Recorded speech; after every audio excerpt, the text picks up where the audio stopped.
We're going to look at vaccine misinformation, the video from the Institute for Healthcare Improvement. And then we want to have our reports from our collaborators on how to deal with morale project improvement. Let's go to the next slide here. So we have some poll questions. So if you can just fill out the one that you found most valuable. And as soon as we get a response from everybody, we'll show the results here. PIP feedback here is, it looks like staff morale. Yeah, and that's been pretty consistent for what our feedback has been, is that we're really kind of, you know, as we go through this next wave of COVID, it's really putting a big dent into our attitudes and morale, a lot of burnout. All right, well, that's good. Let's proceed to the next questions here.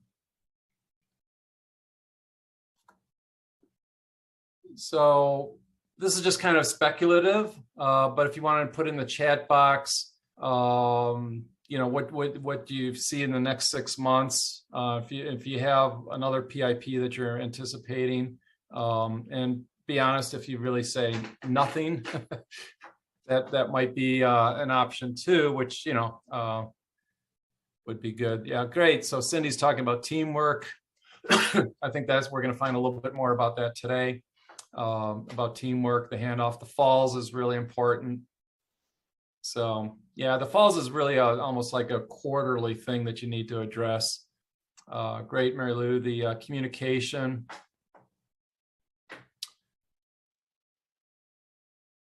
Yeah, interesting, Rhonda, talking about the behavioral management. We've got some thoughts, and if you want to do a sidebar sometime and touch base about doing a plan, do, study, act cycle on behavioral management, I'm happy to talk to you about that. Oh, and by the way, as you guys formulate these, even though we don't, you know, we hope to, you know, segue and transition into a quality improvement sessions, you know, weekly sessions again, you're always welcome to reach out to me. You know, with my geriatrics background, and I'm happy to discuss, you know, your quality improvement program as a, and the good news is that it doesn't cost anything. So, all right, so good. Okay, well, thank you for that feedback. Why don't we go to the next slide here, and then you think we kind of answered this question, but go ahead, and if there's anything that you see that has not been covered that you think should have been covered, please put that in the chat. Yeah, I was just also going to comment about Melissa's thought about the staff loss due to COVID vaccine. So you may all know Good Sam Society has mandated that everybody has to get the vaccine in September. And I don't know how they're going to mandate that for the residents. I mean, they've had pretty good success with, you know, over 90% of the residents getting the vaccine.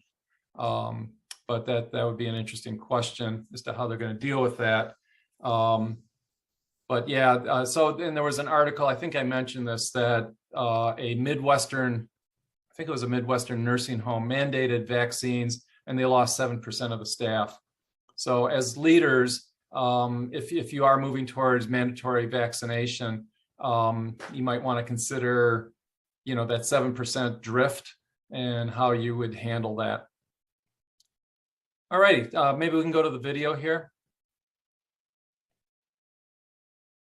Oh, sorry, we had one more question about the status of your staff morale project PIP. Does anybody have any updates or insights?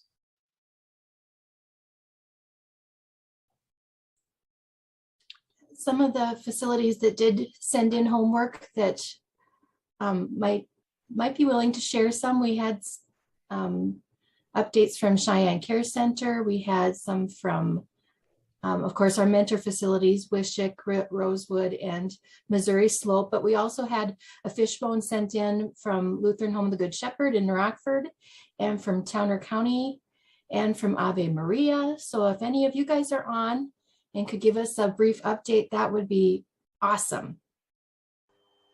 And just FYI, if there's any of these PIPs or success stories shared that you want to reach out to that individual facility. Michelle said she will help coordinate those contacts. You may not want to say it necessarily on the call, but you may realize, oh, they have a great idea. I really think that would work in my facility, or I'm trying this. I want to see what barriers they had and how they overcame them. So Michelle has been kind enough to offer up her ability to get in touch with everybody if you want to. I think this ECHO project is also an opportunity for everybody to meet one another and collaborate once it's finished. Yeah, and I would also maybe point out that as these facilities are pointing out, like Eventide and Bethany are mandating vaccines, and congratulations on doing that. I'm a big advocate of that. But the important thing is to send out thank you letters to everybody and just acknowledging their contribution to the common good. I think that needs to be reinforced, and that's part of your communication plan. So yeah, thanks for pointing that out. Okay, let's can we move on to the next? So we have a few questions. Kelly, do you want to pose those questions there? I'm ready. All right, go to it. Awesome. So obviously the vaccine hesitancy is a big topic that is top of mind for everyone. And I've seen a lot of you in the chat just now talking about how it's been mandated. And the first question I have is, do you know the breakdown of your staff related to the acceptance of the COVID vaccine? So do you know how many you've got that are acceptors, that are movable middle, and that are refusers? And you go to the next one. To tie on to that, do you know how to address each one of these groups? For example, is there an acceptor that can be a champion and really be an advocate for the vaccine? Is there, or do you know what data is relevant and important to your movable middle group and that you can share with them? And then lastly, on the refusers, do you know who those are, and do you know how to address that negative impact it could push onto the rest of your staff? So I think it's important to realize where each of those groups are and how you can address it as a leader within your organization. So food for thought for our final video.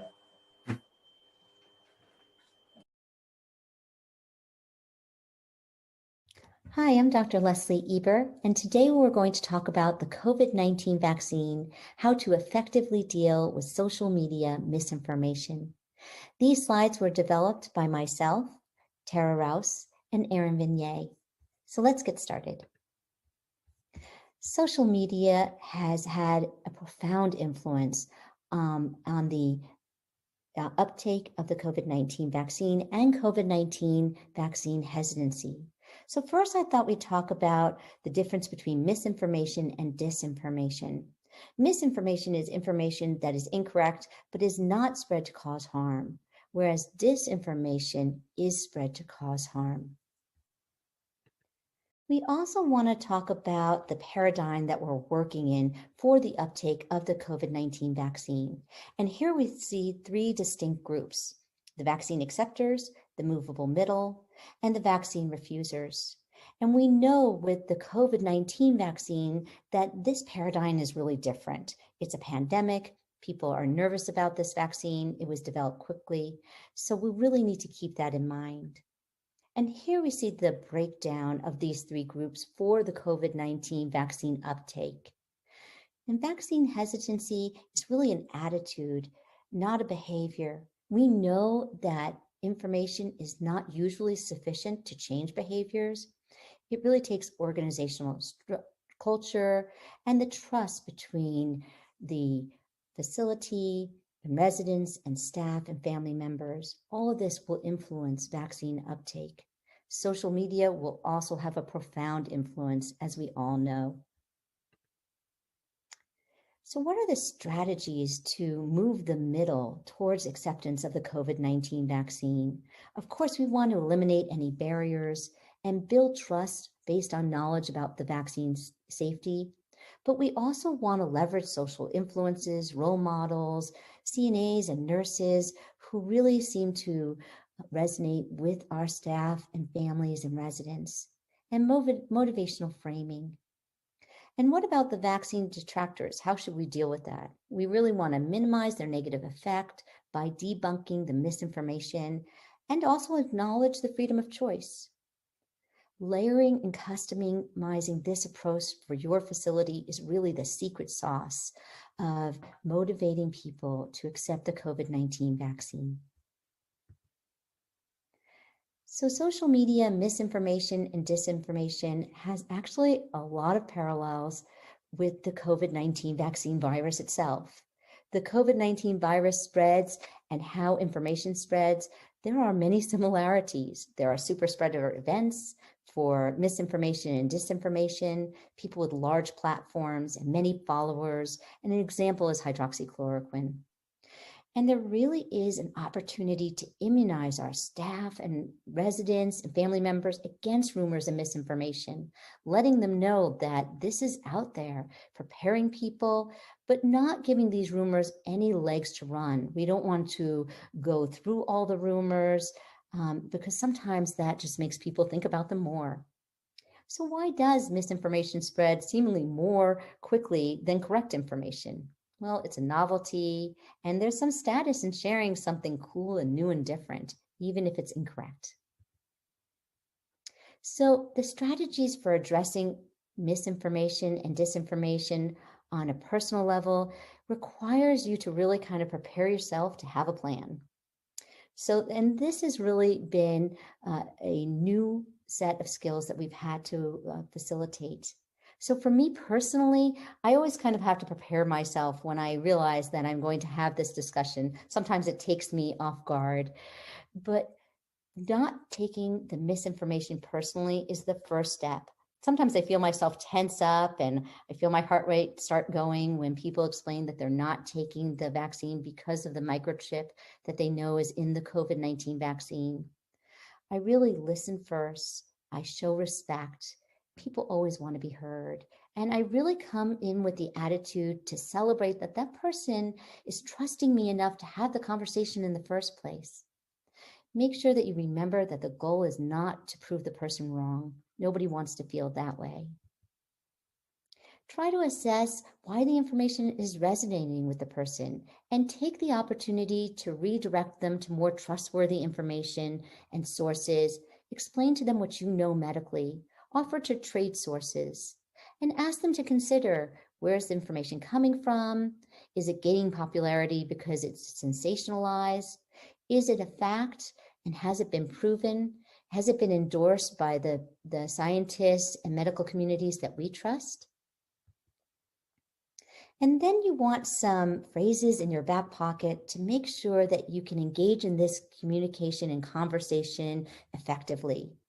Acknowledging the concern. I see you've been thinking about this a lot, and encouraging discussion, not destruction. You don't want to shut them down. That doesn't help the situation. Asking questions that are open-ended can really facilitate trust and respect. Tell me where you've heard about this information. Do you trust the source? And never be condescending. This is a person that's trusting you to have conversation. They may be really nervous about it. Again, the point is never to prove the patient or the resident or staff member wrong. Here's the innovation diffusion curve. And this is a fancy way of saying that the more vaccines that are given and accepted by residents and staff, the more people will change their mind and accept the vaccine in the future. Many pragmatists and skeptics will accept the vaccine after they see early adapters and change agents. Every week, I've seen one or two staff members and residents who have refused the vaccine end up accepting it that next week. And so what this is telling us is the door's not shut. There's opportunity here. And it's important that we engage with folks and answer their questions and also talk about the information that they're receiving. So opportunity abounds. Here are some action items and some discussion questions that I hope you go through with your cohorts. And I thank you so much for your time. Great, thank you. So I just put in the chat box just some of the things that I'm finding that facilities are doing is that they have posters either in front of the facility or within the facility that recognizes, vaccinated heroes work here, things of that nature. There's some downloadables that you have. There's actually a really kind of a cute one that I found where they have the Statue of Liberty with a vaccine bandage on her arm. So I think it's a kind of an interesting concept, kind of relating to the idea that freedom from death is actually a form of freedom that we all need to recognize. So anyways, just a few thoughts about celebrating the vaccinations moving forward. All right, so we want to talk about staff morale. So we have some nice presentations from our partners here, our coalition partners. So why don't we move ahead with that?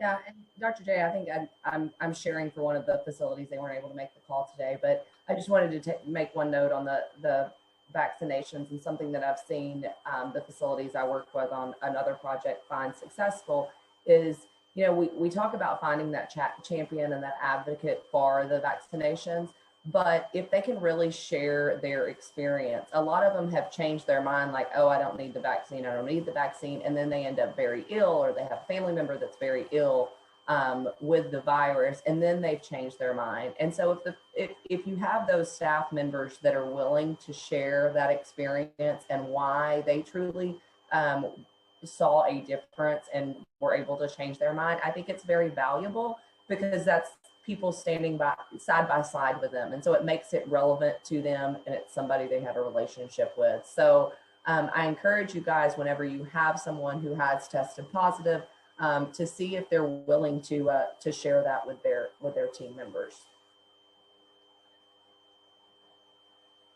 And we can go ahead and go through this quick presentation. So I was able to speak with Andrew at Northwood and discuss what they had done on their employee morale. And they used the one of the surveys that, I believe it was the one that Michelle had sent out, basically, what brings you joy in work, and what's a pebble in your shoe, I think is one of the quotes in the question. And so after they did an interview with the staff and completed these surveys, really what they determined was it was about teamwork. And I did notice somebody, maybe it was Cindy, put teamwork as something that she was going to focus on moving forward. And I know with all of the stress that's going on, that is definitely an area to address.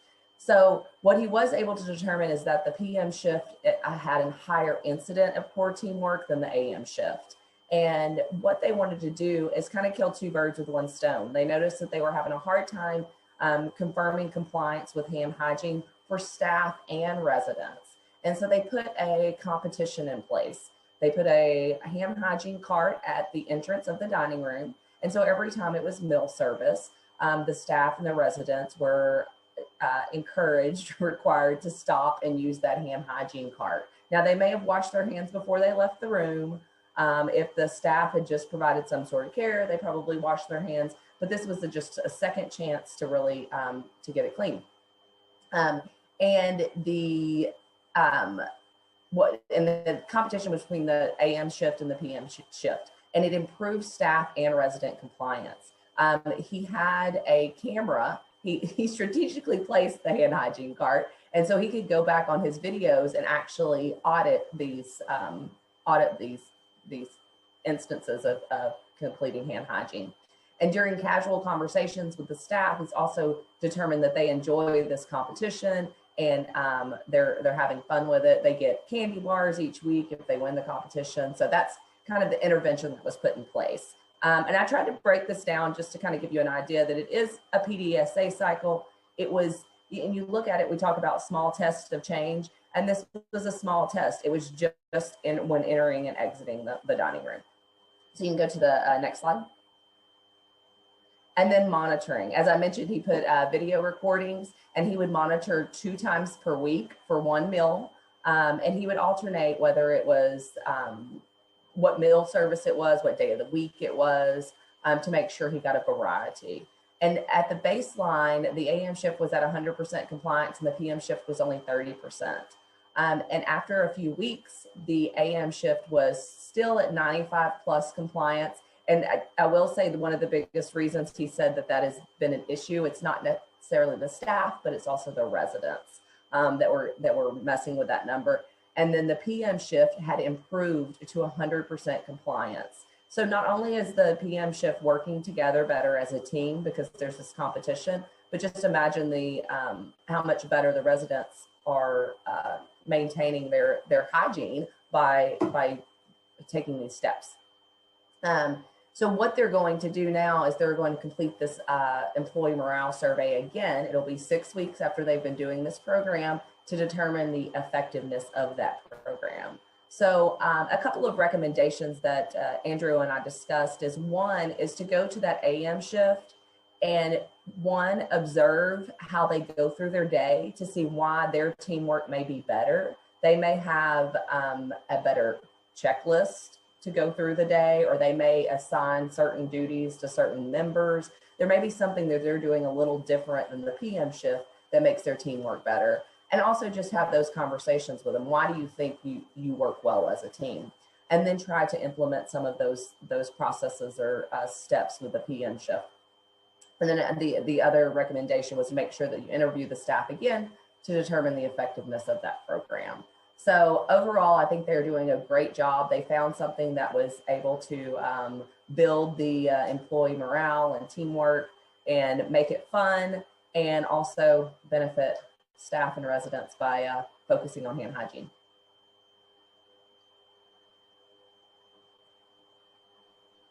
Thank you, Kelly. Does anybody have any questions about the program? You know, this PDSA cycle of improving staff morale reminds me of one of the other suggestions that came up where you pick a staff member from each shift and you have people, or not people, you have the leadership write questions about that person and have the staff guess who that person is and then reward them for identifying their team member, you know, who fits the description. Yeah. So.